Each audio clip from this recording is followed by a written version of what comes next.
Et salut les aventuriers, j'espère que vous êtes chaud bouillant aujourd'hui parce qu'aujourd'hui on part pas à l'aventure mais on va parler matériel.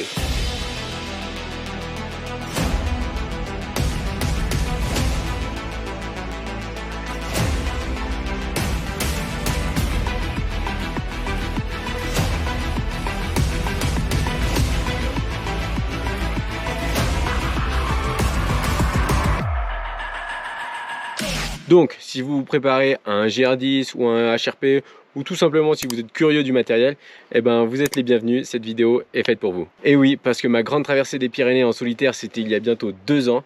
Et depuis, eh ben, j'ai pu acquérir plein d'expériences que j'ai maintenant envie de partager avec vous. Donc, pour ma grande traversée des Pyrénées, j'ai fait le choix d'utiliser un sac à dos type militaire. C'est vraiment un style de sac à dos déjà que moi j'aime bien.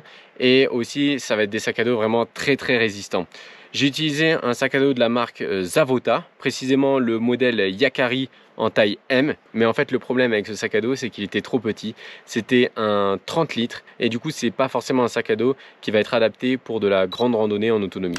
Mais en tout cas, ça restera un sac à dos dont j'ai été extrêmement fier et qui a su prouver sa robustesse tout au long du parcours. Alors, si vous êtes passionné par le design militaire, je ne peux que vous recommander la taille du dessus, en L. Alors du coup, maintenant, aujourd'hui, j'utilise quel type de sac à dos? Regardez, hop, ce type de sac à dos là. C'est un sac à dos en toile et j'aime beaucoup parce que ça laisse en fait respirer le dos et ça laisse tout simplement une petite brise derrière le dos. Donc ça, c'est un sac à dos qui est beaucoup plus adapté pour la randonnée en autonomie. C'est un 65 litres. Donc ça, hop, c'est de la marque Freetime. Donc en plus là, on est sur du French Power. C'est vraiment fait en France, c'est une marque française. Ça, c'est important de le préciser quand même. Là, il y a une poche ici où moi j'y ai mis par exemple mon sac de couchage, mon poncho. Là, ici, vous avez une grande poche quand on est par exemple à l'arrêt. Vous voyez, il y a une grande poche qui permet en fait d'accéder à tout l'intérieur du sac à dos. Et aussi, un des éléments pour lequel je le trouve super pratique, c'est que regardez, on a des poignées ici là. On va venir en fait pouvoir Bon, vous n'allez pas balancer votre sac à dos, mais ça peut être super utile quand on traverse des petites rivières comme ça pour le donner au copain qui est en face, ou alors même tout simplement quand le sac à dos est hyper chargé pour pouvoir en fait le déplacer. Et hop. Bon, maintenant que je vous ai présenté mon sac à dos, je vais vous présenter mon sac de couchage. Alors pour les Pyrénées, j'ai utilisé un... En fait, pour les Pyrénées, j'avais clairement pas du tout de budget et du coup j'ai utilisé un vieux sac de couchage de que j'avais, qui était un sac de couchage qui était aux alentours des 10 degrés, mais vu que le sac de couchage il avait déjà au moins 10 ans d'âge, on était plus sur un 15 degrés, donc c'était vraiment horrible. Donc je ne vais pas vous le conseiller. Alors moi pour le sac de couchage, je suis parti en fait sur la même marque qui est Freetime, encore une fois. Donc encore une fois on est sur du French Power. Donc mon sac de couchage, je vais ranger là devant. Hop. Donc là en fait on est sur un super petit modèle. C'est un modèle qui pèse 550 grammes, non mais je vous jure c'est incroyable. Et là on est sur un sac de couchage confort 5 degrés. Voilà, on est sur de la plume, donc quelque chose d'ultra léger, comme je vous ai dit, 550 grammes, et qui va en fait avoir un pouvoir auto-gonflant qu'on va le déplier.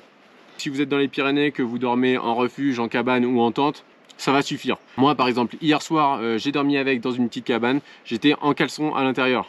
Donc voilà, j'étais vraiment super à l'aise. Regardez, là c'est au niveau des pieds, et on a une petite ouverture juste pour les pieds. Et moi je suis un peu du style à avoir assez chaud aux pieds et du coup quand je dors chez moi j'ai toujours les pieds qui dépassent de la couverture et là je vous jure ça c'est le rêve. Donc voilà, après si vous voulez plus de détails n'hésitez pas à demander dans les commentaires. Et aussi petit rappel, un sac de couchage en plume on le range vraiment en boule, hein. On va pas venir le plier pour en fait ça va venir casser les plumes sinon. Donc là un sac de couchage on le range en boule. Voilà, pour ceux qui n'aiment pas faire leur lit le matin, c'est bien aussi. Ok, et aussi petit détail important, c'est qu'avec un sac de couchage, on va venir y rajouter comme on dit, voilà, un sac à viande ou un petit drap en soie. En fait, c'est vraiment un drap utilisé pour l'hygiène. Voilà, comme ça va pouvoir récupérer un petit peu voilà, tous vos cheveux, votre transpiration, etc. Et ça va permettre en fait de ne pas salir le sac de couchage, ce qui est vraiment important parce qu'un sac de couchage, ça ne se lave pas ou quasiment pas. Voilà, et ça par contre vous allez pouvoir l'aérer tous les jours et le laver tous les 2-3 jours comme vous voulez. Je vais aussi vous faire une petite vidéo de comment je gère l'hygiène avec mon sac de couchage et le petit sac à viande comme on dit. Voilà, donc ça c'est un indispensable et ça pèse vraiment une plume. Hop. Ok, donc maintenant on va passer au tapis de sol. Donc les tapis de sol, il y a deux teams. Alors il y a la team mousse et il y a la team des tapis de sol gonflables. Voilà, moi j'ai utilisé les deux. Je sais que pour ma traversée des Pyrénées, j'ai utilisé un tapis de sol en mousse. C'était le Z-Lite de Thermarest avec un air value de 2 et un poids de 410 grammes. L'avantage des tapis de sol en mousse, c'est que vraiment on va pouvoir dormir vraiment n'importe où. Il n'y a pas à se soucier sur quoi on va venir dormir, qu'il y ait des petites épines ou des petits cailloux, c'est pas un problème. Alors que le tapis de sol gonflable, là va falloir quand même faire un petit peu plus attention. Mais au final, si vous dormez en tente ou en cabane ou en refuge, il n'y a vraiment pas de souci pour ça. Et maintenant, pour mes aventures, j'utilise un matelas gonflable de la marque Sea2 Summit. C'est le modèle Ultra Light. Il a un air value de 2,6 et un poids de 550 grammes. D'ailleurs, avec, j'ai même dormi sur un glacier en y rajoutant une couverture de survie. Donc pour résumer, voici ma sélection. On y retrouve le matelas en mousse ultra robuste de Thermarest face au matelas bien isolant et confortable de Sea2 Summit. Voilà, donc maintenant qu'on a vu le sac à dos, le tapis de sol et le sac de couchage, on va passer à des éléments un peu plus petits mais aussi très importants. Ça va être, voilà, en rouge comme ça, trousse de secours. Donc la trousse de secours, ça va vraiment être un indispensable et quelque chose qui va pouvoir s'avérer peut-être vital suivant les situations. Donc moi je vous conseille d'avoir une trousse de secours et une petite trousse de survie. Donc je pense que je vous ferai une vidéo détaillée à ce sujet là pour vraiment pouvoir prendre le temps de vous montrer et d'observer ce que je mets à l'intérieur. Ok, donc maintenant qu'on a vu le sac à dos et comment bien dormir, je vais vous montrer la question en fait de l'énergie. Comment j'ai réussi à avoir de l'énergie pendant 36 jours? Eh bien regardez, c'est grâce à ce petit bijou là. Vous voyez, c'est tout petit, tac tac. Et en fait ça s'appelle un chargeur solaire. Hop. Et du coup en fait là vous avez les cellules photovoltaïques qui sont là et la batterie qui est directement intégrée. C'est vraiment un petit bijou de poche. Et ça, je vous ferai une vidéo vraiment détaillée à son sujet parce que c'est vraiment un truc de ouf. Regardez, vraiment juste ça. Et avec ça, j'ai pu tenir 36 jours d'autonomie. Et là, du coup, j'en ai profité pour installer mon petit panneau solaire. Tac, tac, tac, tac, tac, tac, tac. Et puis vraiment, il est très facile d'utilisation et une fois déplié et placé au soleil, il faut environ 5 heures pour remplir la batterie. Donc l'idéal, c'est de l'avoir toute la journée sur le sac à dos. C'est parti, direction le pic d'en face. Donc pour ce petit modèle là, on a une batterie de 4000 mAh et donc en fait avec les 4000 mAh, vous allez pouvoir recharger un portable, c'est ce que je faisais, plus un petit peu la lampe frontale ou la GoPro par exemple. Alors maintenant on va passer au module des habits. Donc les habits, ça va vraiment être important de respecter ce qu'on appelle le système des 3 couches. Donc en fait ce système, c'est vraiment une technique vestimentaire qui va vous permettre de s'adapter à toutes les conditions météorologiques. Donc on va avoir la première couche, celle-là. Ça va être un t-shirt vraiment qui respire, un t-shirt qui ne garde pas la chaleur. Donc ça va être la couche respirante. Et en fait, vous allez du coup utiliser soit un t-shirt comme ici synthétique ou soit un t-shirt en laine mérinos. Et pour avoir utilisé les deux, je vous conseillerais un t-shirt synthétique en été. Tandis que le t-shirt en laine mérinos, je l'utilise plus quand il fait froid. Mais après, ça reste encore une fois mon avis personnel. Et du coup, après le t-shirt, vous allez y mettre une couche isolante. Donc ça va soit être une polaire ou soit une doudoune. Et enfin, la dernière couche, donc ça va être la couche protectrice. Et cette couche protectrice va vous permettre de vous protéger justement des éléments. Donc ça va être la pluie, le vent ou la neige par exemple. Et du coup, ça va être une veste coupe-vent et imperméable. Ok les amis, là c'est super cool pour la démo parce qu'on a une petite pluie toute légère. Donc ça va être une super occasion pour vous montrer l'effet de la troisième couche qui est la couche protectrice. Et du coup, je vais pouvoir vous montrer deux options que moi j'utilise. Allez, regardez, hein. Bon là, vous voyez, on est vraiment sur une pluie très légère. Donc pas besoin de sortir tout l'armada. Mais je vais vous le montrer parce que c'est le but aussi de cette expérience. Allez, c'est parti. Première chose à faire, ça va être de se protéger soi. Donc pour ça, hop, la troisième couche, couche protectrice. C'est une veste coupe-vent et imperméable. Celle-là, c'est le modèle Quechua. Mais l'inconvénient en fait avec ce type de veste, c'est de se refroidir par sa transpiration. Et ce que j'aime beaucoup avec cette veste, c'est que regardez, elle possède plein d'aération. Ici, là, et là, tac, qui permettent en fait de s'aérer pendant l'effort tout en restant protégé du vent. Et ça c'est top parce que ça permet de ne pas avoir froid pendant l'effort. Un petit détail également, n'hésitez pas à la prendre taille du dessus.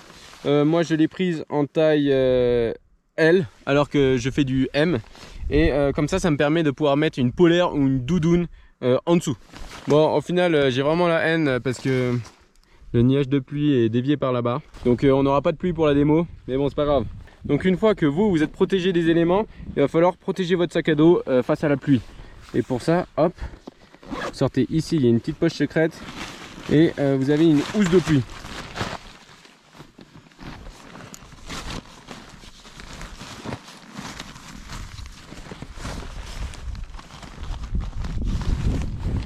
Ok, donc là ce que vous avez pu voir, c'était le combo numéro 1 avec la veste imperméable et la housse de pluie. Maintenant vous allez voir le combo numéro 2 qui est moi celui que j'aime beaucoup. Donc pour ce combo là, je viens garder ma housse de pluie et à ça j'ajoute le poncho. Vous voyez, c'est tout petit, il est plié comme ceci.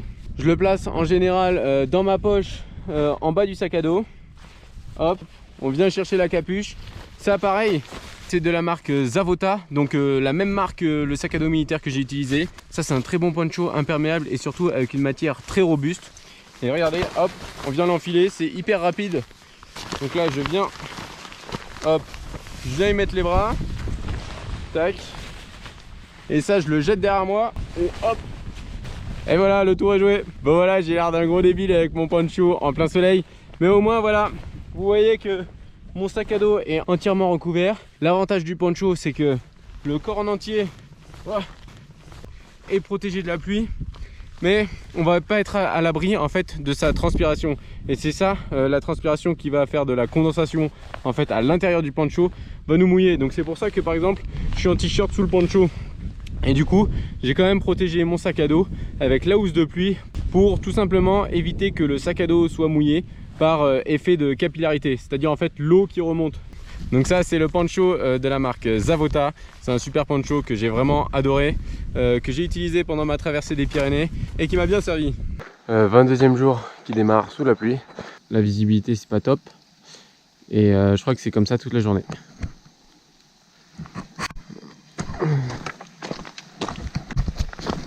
Un autre point génial avec ce poncho, c'est qu'il est tellement grand qu'on peut l'utiliser aussi comme tarpe. Parce qu'ici, aux extrémités, vous avez des petites boucles pour pouvoir y accrocher des ficelles. Et du coup, on peut s'en servir en tarpe. Et en situation un peu de catastrophe, et ben ça m'a aidé.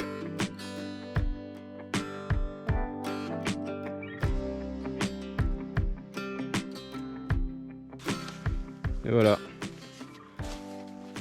Un des derniers points, c'est vraiment les chaussures.